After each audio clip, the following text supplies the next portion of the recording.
மக்கள் குடிகார மக்கள் மிகவும் சிரமத்துக்கு ஆளானாங்க. 20 வருஷமா கொடுத்துட்டு இருக்கிறாங்க.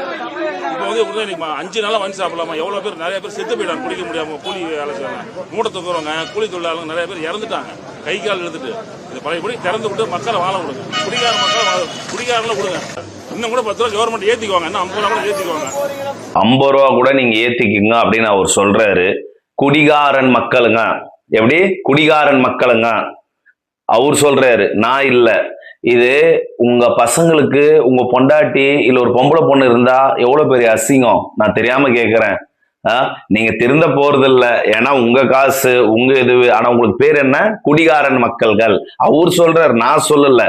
இதனால உங்க குடும்பம் எவ்வளவு கஷ்டப்படுவாங்க டிவியில பார்க்கும்போது, எல்லாரையுமே பார்க்கும்போது. இதுல வேற அவர் வேற பேட்டி வேற தர்றாரு, நான் தெரியாம கேட்கிறேன். அவரும் வாங்கி சாப்பிட்டு தான் வந்திருக்கிறாரு. எவ்வளவு பேர் கஷ்டப்பட்டு சம்பாதிக்கிறாங்க, வீட்டுல 3 வேளை சோறு சாப்பிட முடியாம இருக்கிறாங்க. இது போல ஆளுங்க போய் சரக்கு வாங்கி குடிக்கிறாங்க, அந்த காசு வேஸ்ட் தான். நான் தெரியாம கேட்கிறேன். குடிச்சிட்டு ரோட்ல ஊந்துருக்குறாங்க. நானே என்னோட வீடியோல நான் போட்டிருப்பேன் 2 பேருக்கு ஊந்துருக்குறாங்கன்னு.